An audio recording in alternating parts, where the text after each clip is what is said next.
Question 1. Insurance regulations. Which of the following best describes the responsibility of a Florida adjuster when determining if a claim is fraudulent? A. The adjuster should deny any claim that appears unusual without further investigation. B. The adjuster is required to immediately report any suspected fraud to the Florida Department of Financial Services (DFS) and conduct a full investigation. C. The adjuster should continue processing the claim but is under no obligation to report fraud if it's not confirmed. D. The adjuster must promptly report suspected fraud to the DFS and follow ethical guidelines to gather evidence without bias. Answer D. Explanation. Florida law mandates that adjusters report any suspected insurance fraud to the DFS, which oversees investigating fraud cases. Adjusters have a fiduciary duty to handle claims fairly and objectively, gathering evidence without showing bias. According to Florida Statute SS.9541, unethical or fraudulent claim handling, including failure to report suspected fraud, can lead to penalties for the adjuster. Additionally, adjusters are encouraged to follow the NAICS model guidelines to maintain professional ethics, which emphasizes fairness and transparency when handling potential fraud situations. Question 2. Property insurance provisions. James, a Florida resident, has a homeowner's insurance policy that includes a replacement cost provision. His home is damaged by a hurricane, resulting in repairs that exceed his policy's limits. How will his policy respond if the replacement cost provision applies? A. James will receive the actual cash value of the damage with depreciation deducted from the payout. B. James will be reimbursed only up to his policy limit, and any amount above that limit will not be covered. C. James will receive the replacement cost of the repairs without any deduction for depreciation, even if it exceeds his policy limit. D. James will be fully compensated for repairs only if he replaces or repairs the damaged property within a specified time frame. Answer B. Explanation. In Florida, homeowner policies with replacement cost provisions generally cover repair or replacement costs without deducting depreciation, but only up to the policy's stated coverage limit. Florida law does not require insurers to cover costs that exceed the policy limit, even under replacement cost provisions. This principle is governed by contract law, where the policy limit sets the maximum liability of the insurer. Thus, James's insurer will pay up to the limit, but will not exceed it as stated in the policy conditions. Question 3. Scenario-based. Adjuster responsibilities and ethics. Scenario. Maria, a licensed adjuster in Florida, is assigned to handle a property damage claim for a business. During her investigation, she realizes that the claimant's information regarding prior damage is inconsistent with evidence gathered from witnesses. Maria is under pressure from her employer to close the case quickly. What should Maria do to ensure she follows Florida's ethical standards for adjusters? A. Close the claim as directed by her employer to avoid any delays in the process. B. Continue with her investigation despite the pressure, ensuring that all information is verified and documented before making any decisions. C. Assume the claim is fraudulent due to the inconsistencies and report it as such immediately without further investigation. D. Request that another adjuster take over the case to avoid any conflict between her employer's instructions and her ethical obligations. Answer B. Explanation. Maria has a duty to handle the claim objectively and thoroughly as dictated by the Florida Adjuster Code of Ethics and the NAIC Guidelines on Fair Claims Handling. According to Florida Statute SS.877, adjusters must fully investigate claims before making a determination. Ethical guidelines stress the importance of avoiding conflicts of interest and require adjusters to make decisions based on factual information, not on external pressure. Option B ensures that Maria fulfills her legal and ethical obligations to the policyholder and the insurer by gathering accurate and complete information before reaching a conclusion. Question 4. Types of insurance policies. In a business owner's policy (BOP) for a small business in Florida, which of the following statements is correct regarding the liability coverage? A. The BOP provides only property coverage and does not include liability coverage. B. The BOP includes liability coverage but excludes personal injury claims against the business. C. The BOP includes liability coverage that can protect the business from claims of bodily injury and property damage caused by its operations. D. The BOP includes liability coverage only if the business pays an additional premium specifically for this protection. Answer C. Explanation. A business owner's policy (BOP) typically bundles both property and liability coverage for small and medium-sized businesses. In Florida, as elsewhere, the liability portion of a BOP generally protects the business against claims of bodily injury and property damage that occurred due to the business's operations or on its premises. This coverage often includes legal defense costs and settlements or judgments depending on policy limits, without requiring an additional premium unless specific endorsements or increased limits are desired. Question 5. Catastrophe claims. Which of the following actions is a primary responsibility of a Florida adjuster when handling hurricane-related property damage claims after a declared state of emergency? A. Prioritize claims based on the policyholder's location rather than the severity of damage. B. Conduct a thorough inspection of each claim to ensure accurate reporting of the loss, regardless of the claim volume. C. Quickly estimate damages based solely on photographs submitted by the policyholder to expedite the process. D. Deny any claims filed after the state of emergency has ended. Answer B. Explanation. In Florida, after catastrophic events such as a hurricane, adjusters must adhere to high standards of accuracy and thoroughness when inspecting and reporting claims. Florida law emphasizes the importance of fair and thorough claim handling, even during times of high volume such as after natural disaster. Adjusters are expected to conduct physical inspections whenever possible as per Florida Administrative Code and DFS guidelines to provide an accurate estimate. This ensures that policyholders receive fair settlements and that all damages are accounted for according to the actual condition of the property. Question 6. Underwriting and rating. In the context of Florida property insurance, which factor below is least likely to affect the underwriting and rating process? A. The location of the property and its vulnerability to specific perils, such as hurricanes. B. The type of construction materials used in the building. C. The insured's personal credit history and financial stability. D. The insurance coverage limits selected by the policyholder.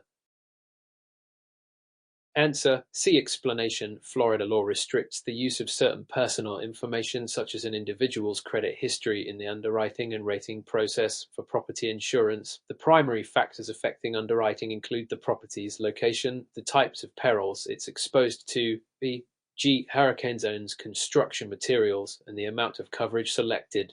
The Florida Office of Insurance Regulation has set specific rules to limit the impact of credit scores on property insurance, although they may still be considered in some contexts for underwriting other types of insurance policies. Question 7. Scenario-based.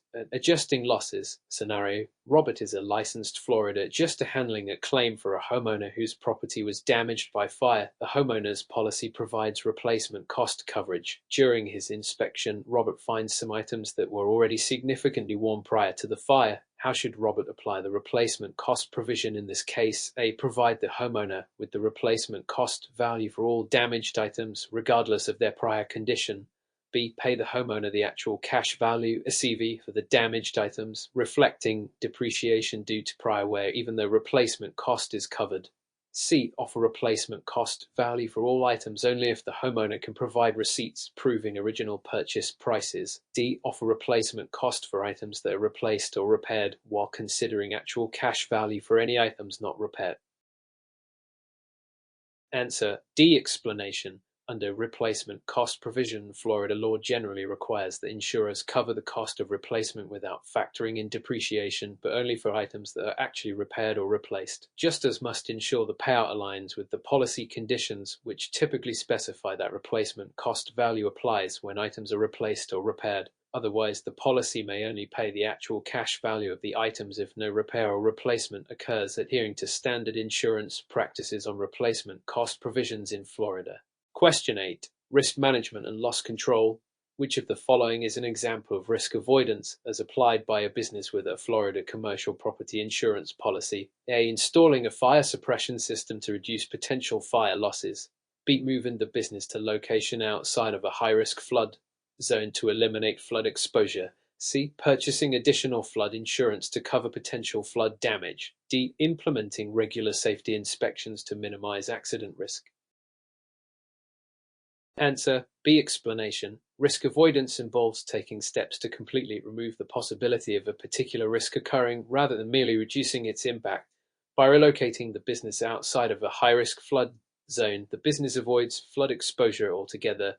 Other options, such as fire suppression systems and safety inspections, represent risk reduction strategies, while purchasing additional insurances a risk transfer technique. Florida just as should understand these distinctions, as risk management plays a critical role in evaluating coverage needs and advising on loss control measures. Question 9.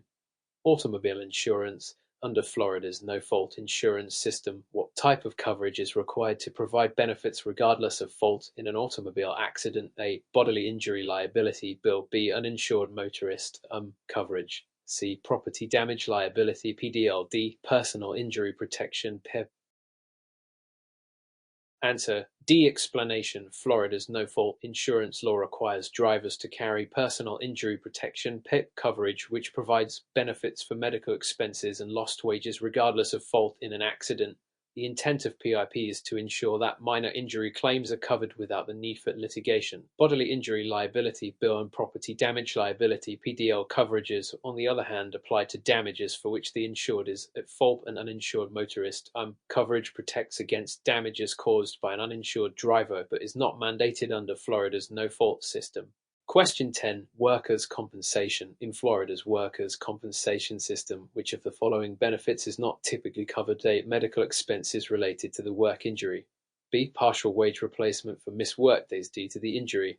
C. Legal fees incurred by the injured worker if they file a lawsuit against the employer.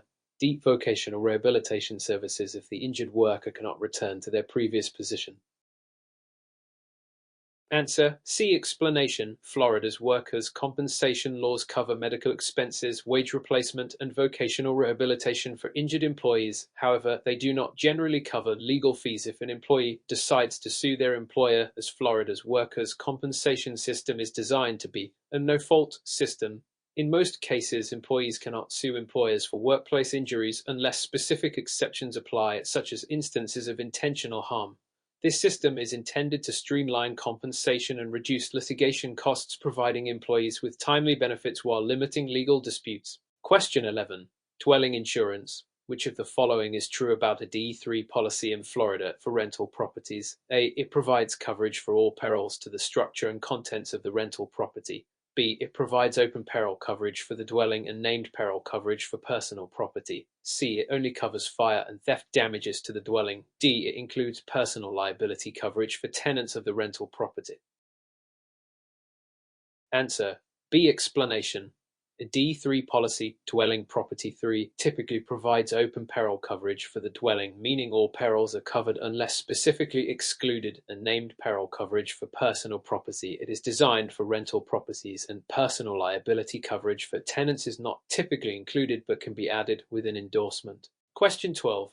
Health insurance and pre-existing conditions. Under Florida law, how are pre-existing conditions treated in individual health insurance policies? A. They are automatically excluded from coverage for the policy's duration. B. Insurers may deny coverage if the pre-existing condition is disclosed within the first 6 months. C. Pre-existing conditions cannot affect coverage if the policy has been in place for at least 1 year. D. Insurers must cover pre-existing conditions without any waiting period. Answer: C. Explanation. Florida law mandates that insurers cover pre-existing conditions after a certain waiting period, typically 1 year, depending on the type of health insurance plan. The Affordable Care Act also prohibits denying coverage based on pre-existing conditions for major medical health insurance plans. Question 13. Flood insurance requirements. A homeowner in Florida resides in a high-risk flood zone. What are the likely requirements for their mortgage lender regarding flood insurance? A. The lender will recommend but not require flood insurance. B. The lender will require a standard homeowner's insurance policy which includes flood coverage. C. The lender will require separate flood insurance through the National Flood Insurance Program (NFIP) or a private provider. D. The lender will only require flood insurance if the property has a history of flooding. Answer: C. Explanation. In high-risk flood zones, mortgage lenders are generally required to mandate flood insurance as a condition for loan approval. This can be obtained through the NFIP or a private flood insurance provider, as standard homeowners policies typically do not cover flood damage. Question 14. Automobile insurance minimums. Which of the following is the minimum automobile insurance coverage required for a driver in Florida? A. $10,000 in property damage liability (PDL) and $10,000 in personal injury protection (PIP). B. $15,000 in bodily injury liability (BIL) and $10,000 in property damage liability (PDL). C. $20,000 in personal injury protection (PIP) and $5,000 in property damage liability (PDL). D. $25,000 in bodily injury liability (BIL) and $10,000 in personal injury protection (PIP). Answer A. Explanation: Florida's minimum auto insurance requirements include $10,000 in property damage liability (PDL) and $10,000 in personal injury protection (PIP) under the state's no-fault insurance system. Bodily injury liability (BIL) is not mandatory unless the driver has been convicted of certain offenses. Question 15. Property insurance exclusions. Which of the following is typically excluded under Florida homeowners insurance policy? A. Fire damage to the property. B. Liability for accidental injuries occurring on the property. C. Flood damage to the property. D. Theft of personal property from within the home. Answer C. Explanation: Standard homeowners insurance policies in Florida, as in most states, exclude flood damage. Flood coverage must be purchased separately through the National Flood Insurance Program and FIP, a private provider. Fire liability and theft are commonly included coverages. Question 16. Insurance fraud consequences. What penalty can a licensed Florida insurance agent face if found guilty of committing insurance fraud? A. Permanent revocation of their insurance license. B. Temporary suspension of their insurance license for 6 months. C. A written warning from the Florida Department of Financial Services. D. A mandatory fine with the option to retain the license. Answer A. Explanation: Florida law is strict on insurance fraud, and any licensed insurance professional found guilty may face permanent revocation of their license along with potential criminal charges. The Florida Department of Financial Services enforces these regulations to maintain integrity within the industry. Question 17. Surplus lines insurance. What distinguishes a surplus lines insurer in Florida from an admitted insurer? A. Surplus lines insurers must adhere to all state insurance regulations. B. Surplus lines insurers can provide coverage for high-risk or unusual exposures that admitted insurers may not cover. C. Surplus lines insurers are backed by the Florida Insurance Guarantee Association. D. Surplus lines insurers can only operate in Florida with an admitted insurance license. Answer B. Explanation: Surplus lines insurers provide coverage for high-risk or unique exposures that admitted insurers are unwilling or unable to cover. These insurers are not backed by the Florida Insurance Guarantee Association, and they are generally less regulated than admitted insurers but must meet certain eligibility requirements. Question 18. Windstorm deductibles. Which of the following statements is correct about windstorm deductibles for Florida homeowners? A. Windstorm deductibles apply only to damage from hurricanes. B. Windstorm deductibles are a flat dollar amount, similar to standard deductibles. C. Windstorm deductibles are usually a percentage of the policy's dwelling coverage amount. D. Windstorm deductibles apply to any type of storm, including thunderstorms and tornadoes. Answer C. Explanation: In Florida, windstorm deductibles are typically set as a percentage of the policy's dwelling coverage amount and apply to hurricane-related damages. This percentage-based deductible helps insurers manage the financial risk associated with hurricanes and other windstorms. Question 19. Condo association coverage. For a condo owner in Florida, which part of the building is typically covered by the condo association's master policy? A. The interior walls, fixtures, and personal property within each unit. B. Only the roof and external walls. C. Common areas and the exterior structure up to the interior walls of each unit. D. Nothing, as each owner must insure their entire unit individually. Answer C. Explanation: The condo association's master policy usually covers common areas and the building's exterior structure up to the interior walls of each unit. Condo owners are typically responsible for ensuring the interior of their units and their personal property. Question 20. Medical payments coverage. In a Florida homeowner's policy, what is the purpose of medical payments coverage? A. To cover medical expenses for the homeowner's family members only. B. To cover medical expenses for the homeowner if they are injured in their own home. C. To cover medical expenses for guests who are injured on the property regardless of fault. D. To cover legal expenses for the homeowner in case of a liability lawsuit. Answer C. Explanation.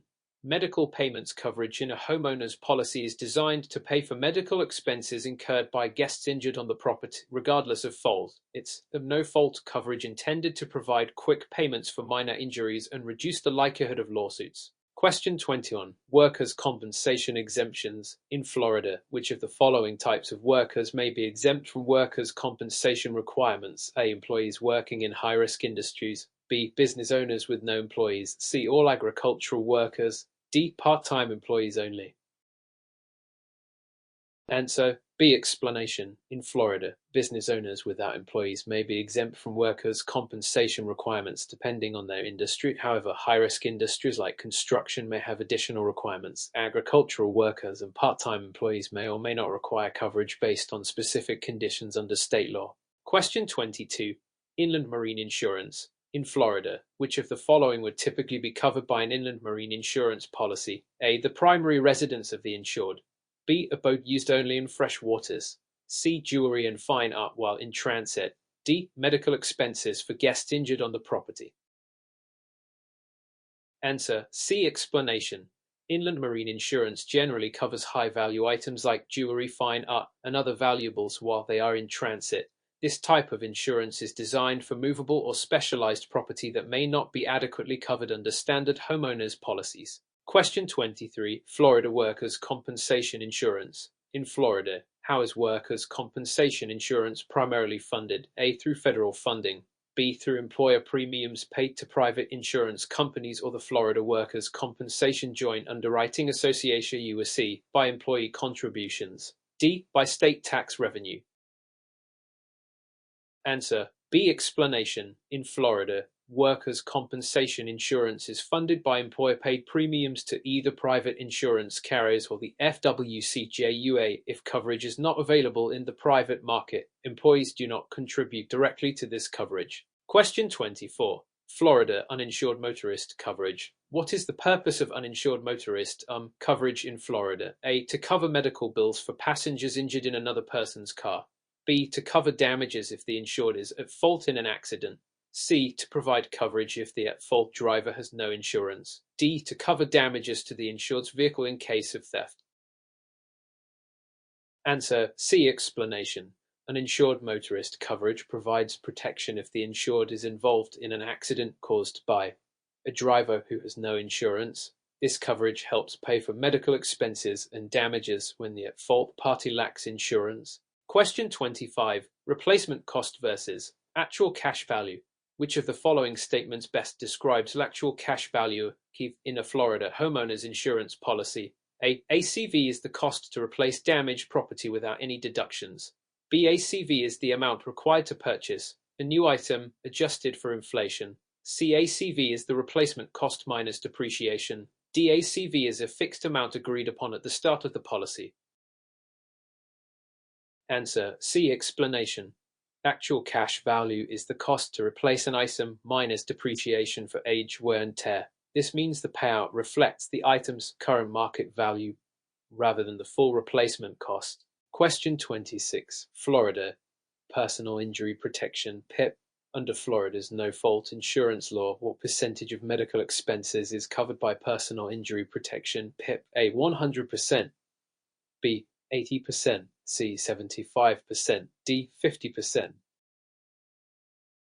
Answer B. Explanation. Florida PIP coverage pays 80% of medical expenses up to the policy limit with the intent of covering the immediate medical needs of the insured regardless of who caused the accident.